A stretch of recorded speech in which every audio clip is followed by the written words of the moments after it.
क्या पढ़े थे? बिंदु आवेश के कारण उत्पन्न वैद्युत क्षेत्र की तीव्रता पढ़ लिए थे। फार्मूला निकाले थे 1/4 pi epsilon not Q by R square था, और लास्ट में हम लोग निकाले थे कि E समानुपाती 1/R स्क्वायर। और वहां पर हमने बताया था कि जैसे जैसे बिंदु आवेश से दूरी बढ़ेगा वैसे वैसे वैद्युत क्षेत्र की तीव्रता क्या होगी? घटेगी। इतना हो गया था ना। अब हम लोगों को पढ़ना है वैद्युत द्विध्रुव। आज का क्या टॉपिक होगा? वैद्युत द्विध्रुव। लिखिए हेडिंग, वैद्युत द्विध्रुव। वैद्युत द्विध्रुव। बात नहीं करो ना, कोई भी हो बात नहीं करो एकदम। जब पढ़ो तो कम से कम उतना देर तो मन से पढ़ लिया जाए, बाकी तो बात करना ही है हम लोगों को। तो हेडिंग लिखिए वैद्युत द्विध्रुव, इलेक्ट्रिक डाइपोल। डाइपोल इंग्लिश मत लिखवाओ, ELECTRIC सही है। इलेक्ट्रिक डाइपोल थोड़ा देख लेना, सही है ना। इलेक्ट्रिक डाइपोल, विद्युत द्विध्रुव। समझ लेते हैं क्या है। हम लोग आवेश के बारे में पढ़ लिए हैं। कितने तरह का आवेश होता है? दो तरह का, एक धन आवेश और एक ऋण आवेश।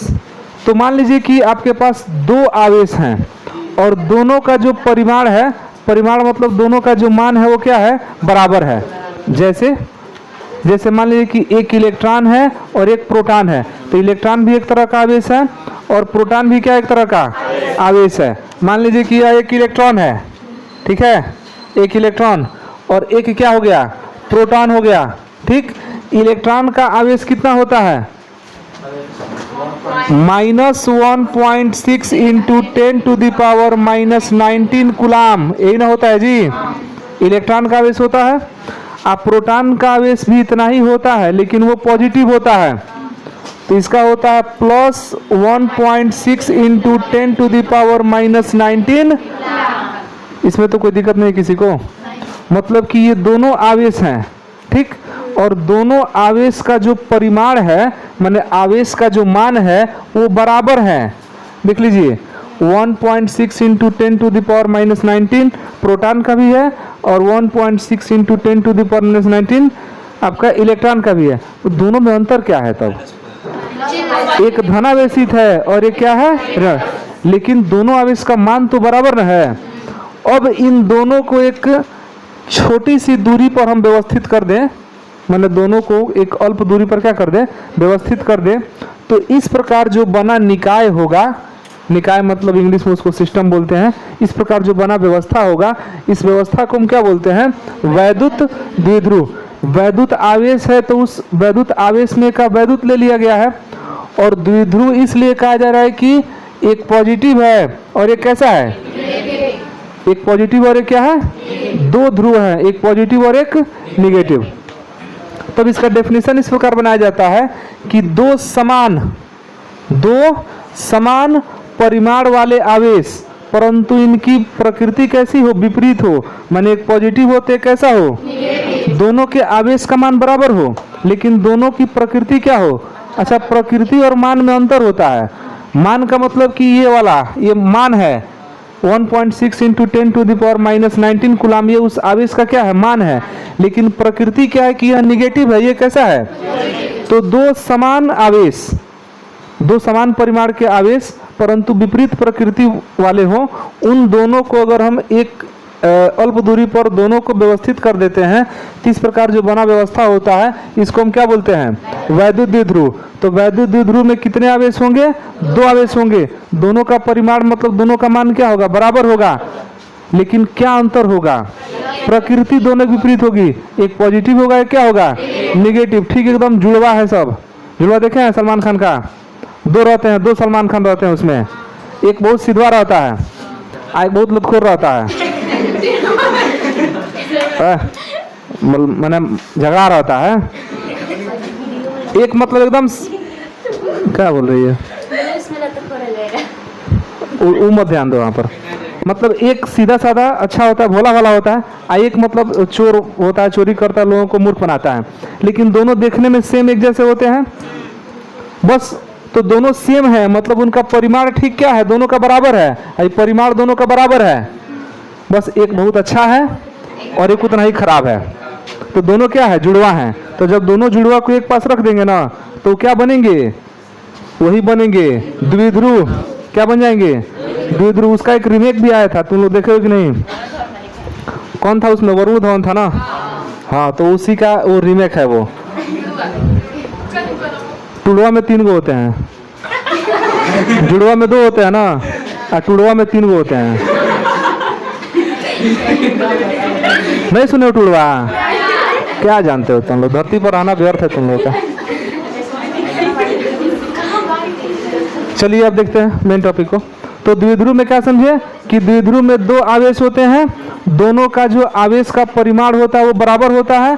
बस अंतर किस में होता है, तो प्लस माइनस में उनकी प्रकृति में अंतर होता है। तो एक आवेश हम यहाँ ले लिए हैं, एक आवेश यहाँ ले लिए हैं। इसको अगर हम कहें कि ये प्लस क्यू है तो ये भी क्यू ही होगा, लेकिन ये कैसा होगा, माइनस होगा। और इसके बीच की दूरी को जानते हैं कितना लिया जाता है, कैलकुलेशन अच्छा हो इसके लिए दूरी क्या ले लेते हैं, 2l। बीच की दूरी क्या लेते हैं। आगे हम लोग अगला हेडिंग क्या होगा, वैद्युत द्विध्रुव आघूर्ण। वैद्युत द्विध्रुव आघूर्ण।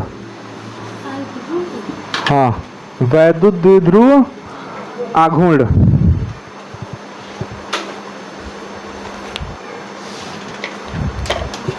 वैद्युत द्विध्रुव आघूर्ण हो गया। देखिए वैद्युत द्विध्रुव तो आप समझ रहे हैं कि 2 आवेश होंगे, दोनों में दोनों आवेश का मान क्या होगा, बराबर होगा। लेकिन इसकी प्रकृति कैसी होगी, विपरीत होगी। एक प्लस होगा और एक माइनस होगा, और ये एक सूक्ष्म दूरी पर क्या होंगे, व्यवस्थित होंगे। तो इनको हम बोल देंगे वैद्युत द्विध्रुव। आघूर्ण जो शब्द है ना, इसका यहाँ पर अर्थ है कि घूमने से। आघूर्ण का अर्थ क्या है यहाँ पर, घूमने से यहाँ पर है। मतलब इसको अगर हम घुमाते हैं तो हमको कुछ ना कुछ बल लगाना पड़ेगा ना। ये अलग बात है कि हम लोग बल वैद्युत क्षेत्र के द्वारा लगाएंगे बाद में ले चल के, लेकिन आप ये समझिए कि इसको घुमाना है। तो यहाँ घुमाने से अर्थ किसका है, आघूर्ण का। अरे घूर्णन गति समझते हैं ना, घूर्णन कराना, वही यहाँ पर क्या दे रहा है, आघूर्ण। तो किसी वैद्युत द्विध्रुव का अगर आघूर्ण ज्ञात करना हो तो वैद्युत द्विध्रुव के आघूर्ण का जो फार्मूला होता है वो ध्यान दीजिएगा, बहुत इंपॉर्टेंट फार्मूला है और हमेशा यूज होगा।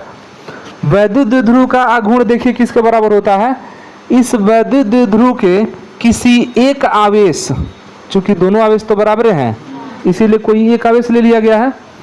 तो वैद्युत द्विध्रुव का जो आघूर्ण होता है वो इस वैद्युत द्विध्रुव के किसी एक आवेश तथा इन आवेशों के बीच की जो दूरी होती है उसके गुणनफल के बराबर होता है। मतलब यहाँ पर लिख सकते हैं कि आवेशों के बीच की दूरी, आवेशों के बीच की दूरी।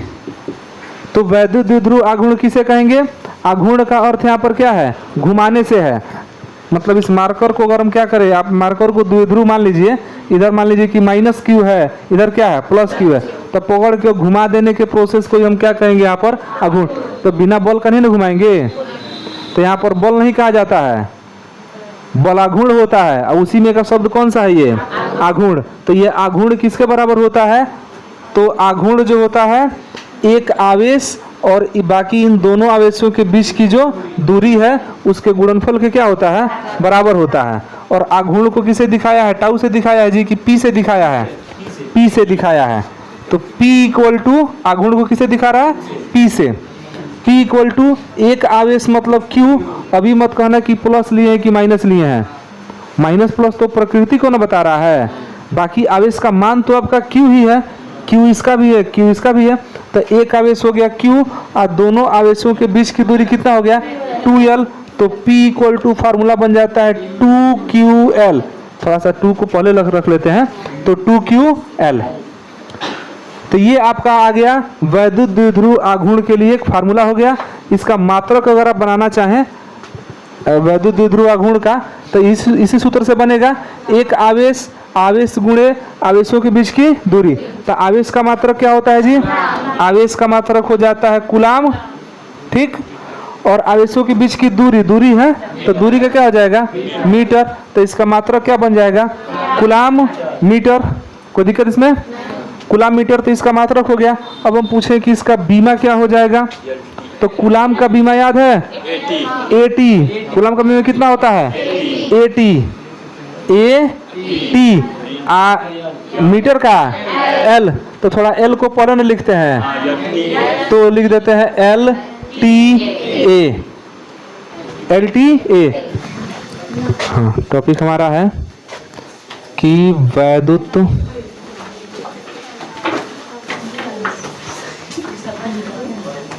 द्विध्रुव के कारण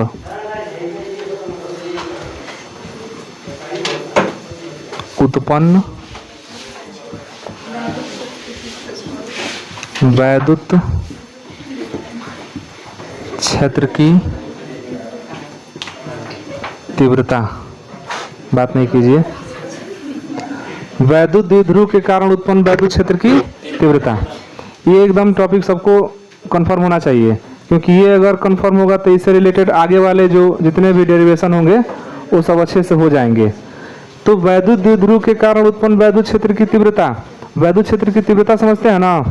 वैद्युत क्षेत्र का मापन कल हम लोग पढ़े थे। वैद्युत क्षेत्र की तीव्रता हम लोग जानते हैं कि किसी भी आवेश के चारों ओर का वह क्षेत्र जिसमें कोई अन्य आवेश आकर आकर्षण या प्रतिकर्षण बल का अनुभव करता है उसको क्या बोलते हैं? इसका मतलब कि आवेश के चारों ओर वैद्युत क्षेत्र होगा। और जो हम लोग का द्विध्रुव बन रहा है, आवेश इसमें भी तो है। कितना आवेश है द्विध्रुव में? कितना आवेश है? 2 आवेश है। तो क्या इनके कारण चारों ओर वैद्युत क्षेत्र नहीं होगा? होगा, यहाँ भी होगा।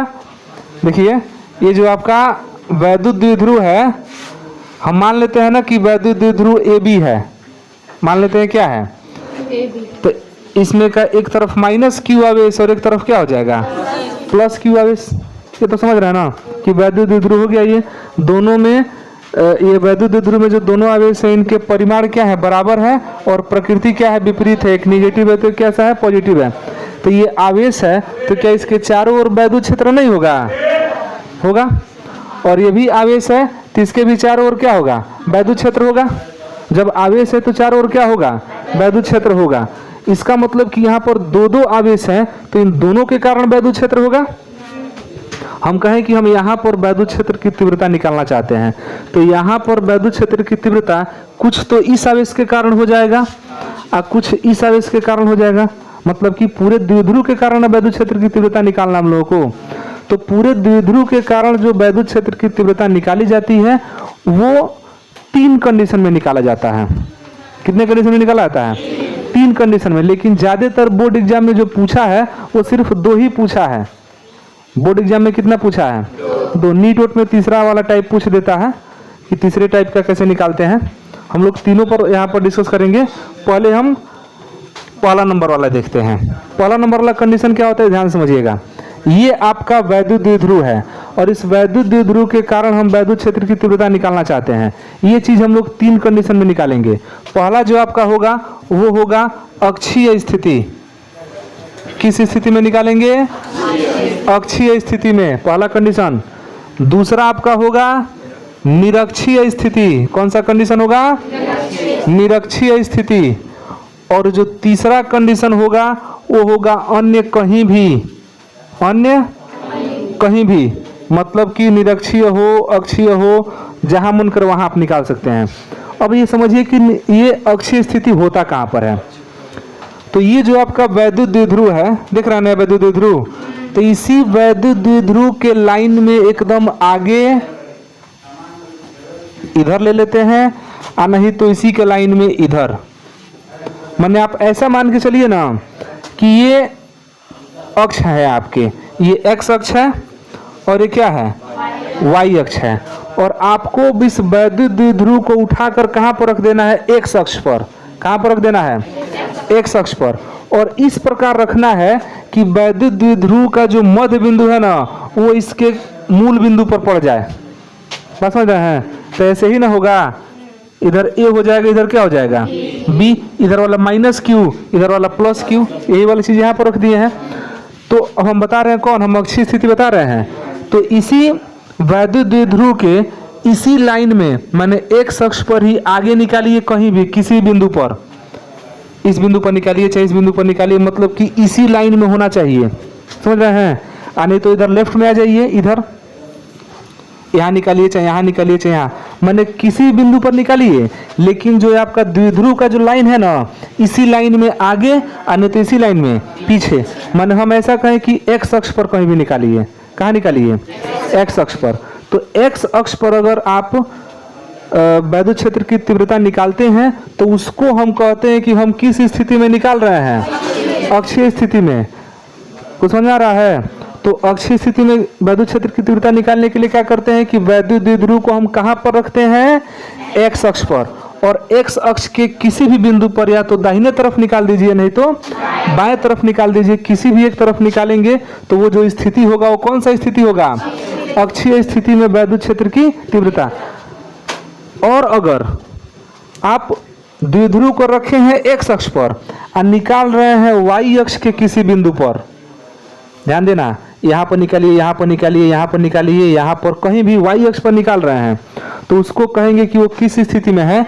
निरक्षीय स्थिति में है। आप समझ रहे हैं?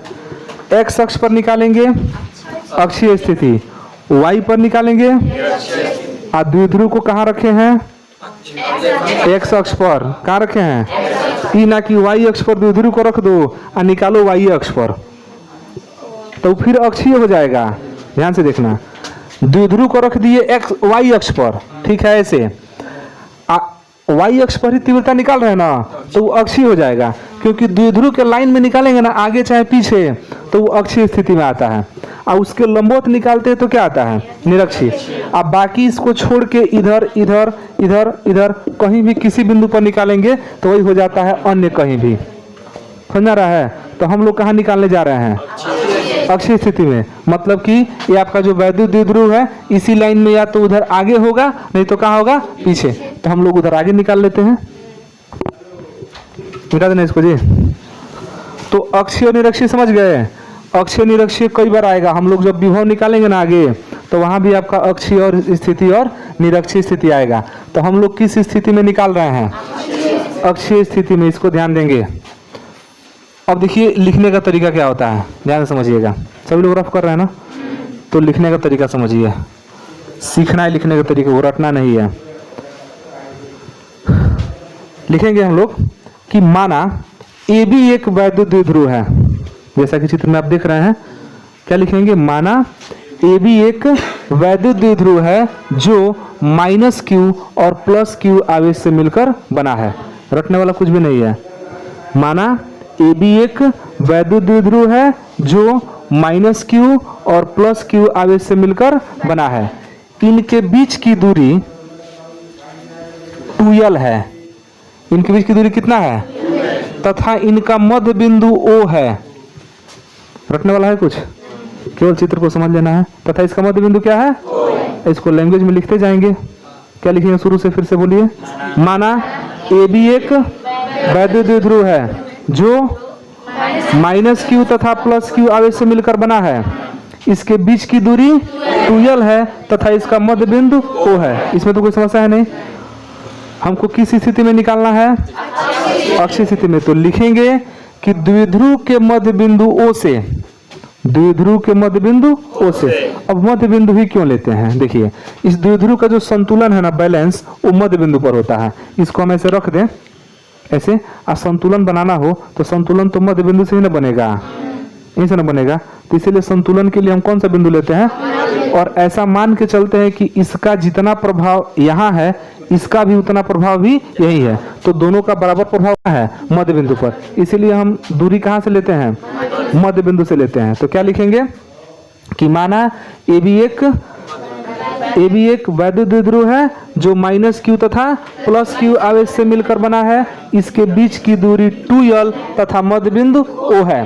मध्य बिंदु O से स्मॉल r दूरी पर, मध्य बिंदु O से स्मॉल r दूरी पर अक्षीय स्थिति में, जब अक्षीय स्थिति कह दिया गया तो समझ जाइएगा कि इसी लाइन में कहाँ जाना है, आगे। तो मध्य बिंदु O से अक्षीय स्थिति में r दूरी पर, कितना दूरी पर, ये मध्य बिंदु से कितना दूरी पर, r दूरी पर एक बिंदु P स्थित है, एक बिंदु P स्थित है जहां पर वैद्युत क्षेत्र की तीव्रता ज्ञात करनी है। समझाया क्या क्या लिखना है? माना ये भी एक वैद्युत द्विध्रुव है जो -q तथा +q आवेश से मिलकर बना है, इसके बीच की दूरी 2l तथा मध्य बिंदु O है। ठीक, मध्य बिंदु O से स्मॉल r दूरी पर अक्षीय स्थिति में एक बिंदु P स्थित है जहां पर वैद्युत क्षेत्र की तीव्रता ज्ञात करनी है। समझा इतना? तो मध्य बिंदु से हम r दूरी पर ले लिए हैं, और हाँ r दूरी पर एक बिंदु P है जहां पर वैद्युत क्षेत्र की तीव्रता ज्ञात करनी है। अब ये बताइए कि P पर जो वैद्युत क्षेत्र की तीव्रता होगा वो तो कुछ प्रभाव इस +q आवेश के कारण अपना तीव्रता दिखाएगा और कुछ -q के कारण भी तो दिखाएगा। तो दोनों का मिला के कितना होगा वही ना निकालना है। तो हम क्या करेंगे कि पहले अलग अलग आवेशों के द्वारा वैद्युत क्षेत्र की तीव्रता ज्ञात कर लेते हैं। एक बार हम क्या करेंगे कि यह देखेंगे कि +q के कारण यहाँ पर कितना वैद्युत क्षेत्र है, और एक बार देखेंगे कि -q के कारण कितना वैद्युत क्षेत्र है, और कुल जब निकालना होगा तो दोनों क्या कर देंगे, जोड़ देंगे, बस कुल वैद्युत क्षेत्र की तीव्रता निकल जाएगी। और वही किसके कारण होगा, इस पूरे द्विध्रुव के कारण। तो हमको यहाँ पर अलग अलग निकालना पड़ेगा। तो अलग अलग जब वैद्युत क्षेत्र की तीव्रता निकालेंगे तो आप एक फार्मूला पढ़े हैं, E = 1/4πε0 q/r² पढ़े हैं ना। तो जिस आवेश के कारण आपको वैद्युत क्षेत्र की तीव्रता निकालना है उस आवेश का मान q पता होना चाहिए और साथ ही साथ r पता होना चाहिए। मतलब आप आवेश से कितना दूरी पर वैद्युत क्षेत्र की तीव्रता निकाल रहे हैं वो दूरी पता होना चाहिए ना। तो हमको इस आवेश के कारण यहाँ पर निकाल रहे हैं वैद्युत क्षेत्र की तीव्रता, तो यहाँ से यह दूरी पता होना चाहिए, जो कि अभी पता नहीं है। कहाँ पता है? हमको तो मध्य बिंदु से पता है, हमको यहाँ से थोड़ी पता है। तो उसको ज्ञात करने के लिए अब हम देखिए यहाँ पर क्या करते हैं, पूरा दूरी आपका क्या है 2l, तो आधा l हो जाएगा, इधर भी आधा क्या हो गया। अब देखिएगा भाई पूरा r है, पूरा कितना है, तो B से मतलब कि +q से कितना दूरी हो जाएगा, r - l। अरे भाई देखिए पूरा कितना है r, यह दूरी कितना है, तो पूरा में से यह घटा देंगे तो यही ना बचेगा। तो +q आवेश से कितना दूरी हो जाएगा, r - ये समझ में आ रहा है सब लोगों को। +q आवेश से कितना दूरी हुआ, r - l। अच्छा -q आवेश से कितना हो जाएगा, -q आवेश से r + l, r+ यहाँ तक तो r है ही, उसमें यही ना l एक्स्ट्रा हो रहा है। तो -q आवेश से जो दूरी होगा वो कितना होगा। इसमें कोई दिक्कत हो तो बताइए पहले, क्यों हमको दूरी निकालना पड़ रहा है आवेश से, क्योंकि जिस आवेश के कारण वैद्युत क्षेत्र की तीव्रता हम निकालने जा रहे हैं वहां से उस बिंदु की दूरी भी तो पता होना चाहिए, तभी ना फार्मूला लगाएंगे r वही वाला 1/4πε0 q/r²। तो दूरी तो पता होना चाहिए, तो वही दूरी हम यहाँ पर निकाल दिए हैं। तो जितना हम शुरुआत का लैंग्वेज बोले हैं इतना रफ में लिखने का प्रयास कर सकते हैं, प्रयास करके आना, नहीं तो उतना लिखा देंगे, बाकी तो हम यहाँ पर लिख ही रहे हैं। ठीक है, देखिए अब यहाँ पर लिखें क्या, समझिए ये आपका चित्र हो गया। अब यहाँ से लिखेंगे कि -q आवेश से P की दूरी बताइए कितना है, r + l -q से है, आप +q से +q आवेश से दूरी बताइए, P की दूरी r - l। हम यह मान लेते हैं कि +q आवेश के कारण जो वैद्युत क्षेत्र की तीव्रता है उसको क्या मान लें, चूंकि बिंदु B पर आपका +q है तो EB मान लें। अरे वैद्युत क्षेत्र की तीव्रता को E से दिखाते हैं ना, तो जो +q आवेश है वो तो बिंदु B पर है, तो इसी के कारण यहाँ पर हम वैद्युत क्षेत्र की तीव्रता निकाल रहे हैं। तो मान लेते हैं कि यहाँ वाला EB है और इधर वाला बिंदु A से जो तीव्रता निकालेंगे उसको A मान लेंगे, मान जाए ऐसा। हम यह मान लेते हैं यहाँ पर कि माना माइनस क्यू आवेश के कारण, माइनस क्यू आवेश के कारण बिंदु P पर वैद्युत क्षेत्र की तीव्रता EA, माइनस क्यू जो है ए पर है तो EA मान लिए हैं, तथा प्लस क्यू आवेश के कारण, आवेश के कारण वैद्युत क्षेत्र की तीव्रता कितना मान लें, EB है। इसमें कोई समस्या नहीं ना है।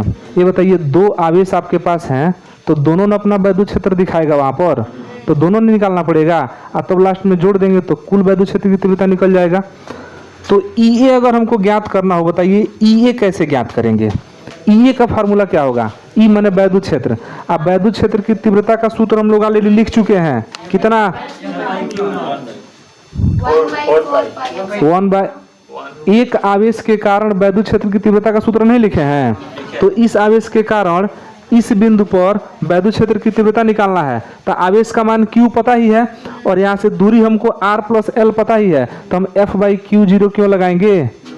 एक आवेश के कारण तो हम सूत्र लिखे हैं ना, कितना लिखे हैं 1/4πε0, लेकिन माइनस है तो माइनस Q बटा R प्लस L का होल स्क्वायर।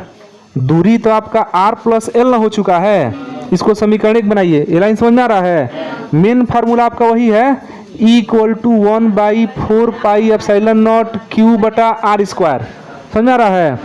वो जो फार्मूला हम लोग पढ़े थे वो किसके लिए था, एक बिंदु आवेश के कारण कुछ दूरी पर वैद्युत क्षेत्र की तीव्रता। तो एक बिंदु आवेश नहीं है, इसके कारण R प्लस L दूरी पर एक बिंदु P स्थित है। बस यही ना अंतर है कि वहाँ R लिए थे, यहाँ पर R प्लस L है, तो क्या दिक्कत है, वहाँ पर R का स्क्वायर हुआ था, यहाँ R प्लस L का स्क्वायर हो जाएगा।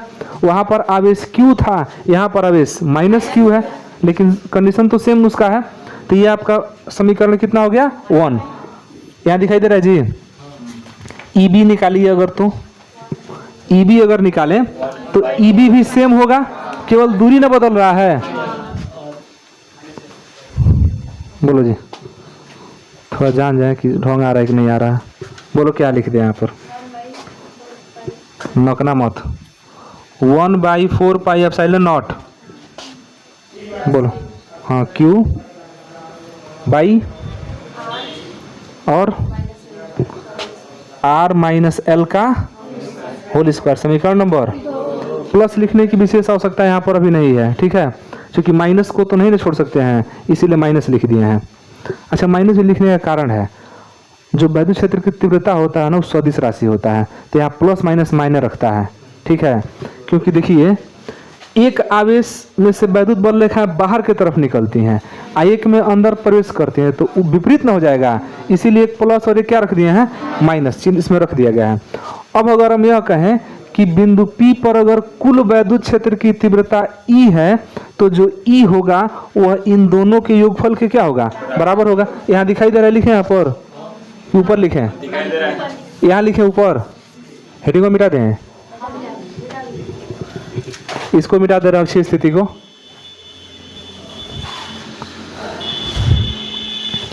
अरे हम लोग घेर के लिखने में आगे हैं, हम घेर दे रहे हैं ऊपर से, ऐसा समझ लीजिए ऊपर, हाँ है ना लिख देंगे हम लोग, ठीक है। तो लिख रहे हैं कि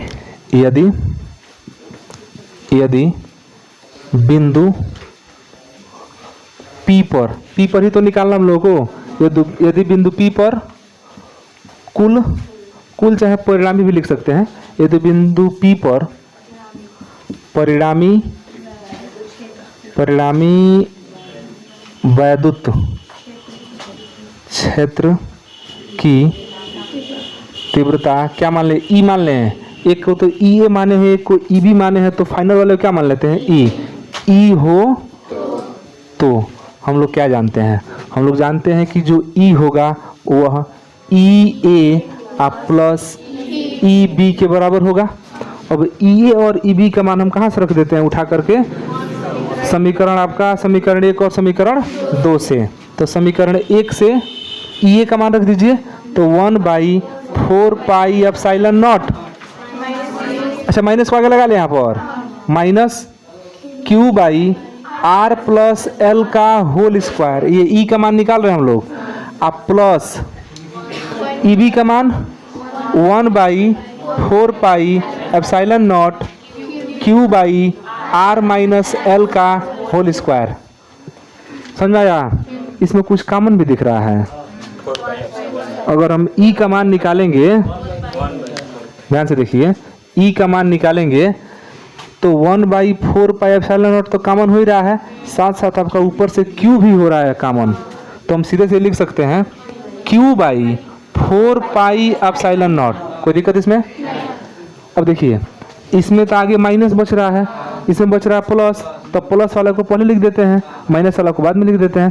तो प्लस वाला पहले लिखाएगा तो इसमें से यह निकल ही गया है, q निकल ही गया है, तो 1/ कितना बच रहा है, 1/r माइनस एल का होल स्क्वायर, और तब बचेगा माइनस इधर वाला 1/r प्लस एल का whole square, 1/r plus L का, इतना सबको समझ में आ रहा है? अब E इक्वल टू, लग रहा है भैंस हाँक रहा है सबको, एलसीएम लिया जाए। एलसीएम तो दोनों अलग अलग है ना, तो एलसीएम इसका गुणनफल हो जाएगा सीधे सीधे, तो r माइनस एल का square into r plus L का स्क्वायर, ये ठीक है। अब यहाँ से भाग न करते हैं, तो यहाँ से भाग करेंगे तो ये कटेगा, यह बचेगा, ये जाके ऊपर 1 में गुणा कर देगा, तो ये हो जाएगा r प्लस एल का होल स्क्वायर, अब माइनस इससे अब ये कटेगा, है कट जाएगा ना, ये बचेगा, ऊपर जाके गुणा कर देगा, तो r माइनस एल का होल स्क्वायर। यहाँ तक किसी को दिक्कत हो तो बोलिएगा, नहीं रफ में लिख रहा है ना। E equal to q/4 pi epsilon naught, ये ठीक है। यहाँ पर नीचे हम बता रहे थे ना कि अगर आप r माइनस एल का भी होल स्क्वायर है और r प्लस एल का भी होल स्क्वायर है, और चूंकि ये बीच में गुणा है तो दोनों, जब बीच में गुणा रहता है तो दोनों का स्क्वायर हटा के एक ही बार स्क्वायर लगा लेते हैं। तो यहाँ पर हम लोग क्या लिख सकते हैं, यहाँ पर हम लोग लिख सकते हैं r minus L into R plus L, और तब यहाँ पर पूरे का क्या बना सकते हैं, लेकिन ध्यान देना कि ये केवल गुणा में ही होता है, बाकी जोड़ घटाव में ऐसा नहीं कर सकते हैं, गुणा और भाग में ही ऐसा होता है। जैसे मान लीजिए कि 3 स्क्वायर इंटू 4 स्क्वायर इस तरह का है ना, तो 3 इंटू 4 एक पास कर लीजिए, आप पूरा क्या लगा दीजिए स्क्वायर। लेकिन अगर ये इस तरह से रहता 3 स्क्वायर आप प्लस 4 स्क्वायर, तब आप इस तरह से नहीं लिख सकते हैं, ये गलत हो जाएगा। देख लीजिए गलत कैसे होगा, 3 का स्क्वायर तो 9 होता है, और 4 का स्क्वायर, और 16 9 होता है 144, तो लेफ्ट का आगे 144, राइट में देखिए 3 चौके 12 का स्क्वायर भी यही होता है 144 से होता है, ये बराबर हो जा रहा है। यहाँ पर देखिए बराबर नहीं होगा, 3 का स्क्वायर 9, और 4 का स्क्वायर 16, 16 9, और 4 3 7 का स्क्वायर 49 हो जाता है, अंतर हो गया ना। तो ये केवल गुणा में और भाग में ही होता है, जोड़ घटाव में ये नहीं होता है, इसीलिए यहाँ पर गुणा था तो इस तरह काम कर लिए। और उसके बाद देखिए जो ऊपर है r प्लस एल का होल स्क्वायर और r माइनस एल का, चाहे तो इसको भी a प्लस बी का होल स्क्वायर पर भी तोड़ सकते हैं, नहीं तो a square minus B square पर भी तोड़ सकते हैं, जैसे चाहो वैसे कर सकते हो। तो अगर इसको कहो कि नहीं a प्लस बी का होल स्क्वायर पर ही लेते हैं, तो क्या लिख सकते हैं, r square plus L square plus 2 into r into L लिख सकते हैं ना। आगे माइनस है, माइनस अंदर वाले को कोष्टक में लिख देते हैं, क्योंकि बाहर माइनस है ना, अंदर का चिन्ह पूरा क्या कर देगा, पलट देगा। तो अंदर क्या हो जाएगा, आर स्क्वायर माइनस माइनस क्यों एल स्क्वायर माइनस 2RL, ये ना होता है, इसको मिटा दीजिए।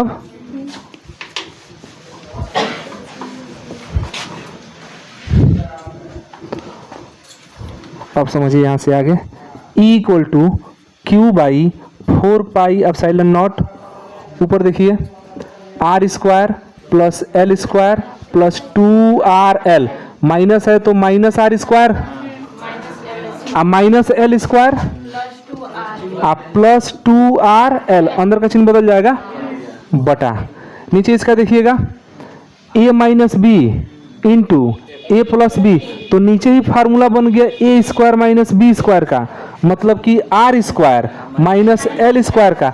अब पूरा का तो होल स्क्वायर है ही, इसमें कुछ कट रहा है ऊपर, आर से आर स्क्वायर, एल स्क्वायर से एल स्क्वायर, 2RL और 2RL 4RL होगा, तो E इक्वल टू हो जाएगा Q by 4 pi epsilon not into 2RL और 2RL 4RL। अभी मत कटा देना, तुरंत कटाना मत, नहीं ना कटाएंगे क्योंकि ये सुविधाजनक है, इसका मान डायरेक्ट रख सकते हैं 9 इंटू 10 टू द पावर 9, तो कटाएंगे तो फिर समस्या हो जाएगा, एप्सिलॉन 0 का मान अलग रखना पड़ेगा और पाई का मान अलग रखना पड़ेगा, तो उससे बढ़िया कि कटाइए नहीं, बटा नीचे देखिएगा R square minus L square का होल स्क्वायर। समझ पा रहे हैं? इसमें एक चीज बताइए, आर बड़ा है कि एल बड़ा है? आर क्या है? ये जो आपका द्विध्रुव था, इसके मध्य बिंदु से ना जितना दूरी पर आप वैद्युत क्षेत्र की तीव्रता निकाल रहे हैं वो दूरी आर है, ये थोड़ा लंबा है, और जो द्विध्रुव के दोनों आवेशों के बीच की दूरी है वो तो 2L है, और उसका भी आधा कौन है? तो उस हिसाब से देखें तो R के तुलना में तो L काफ़ी छोटा हो गया, क्योंकि डेफिनेशन में ही हम लोग पढ़े हैं कि दोनों जो आवेश होते हैं एक सूक्ष्म दूरी पर रखे जाते हैं, मतलब कि 2L सूक्ष्म दूरी है तो उसका आधा तो और सूक्ष्म हो जाएगा, इसका मतलब कि देखें तो L जो है R की तुलना में क्या है? छोटा है। तो हम यहाँ पर कह सकते हैं कि चूंकि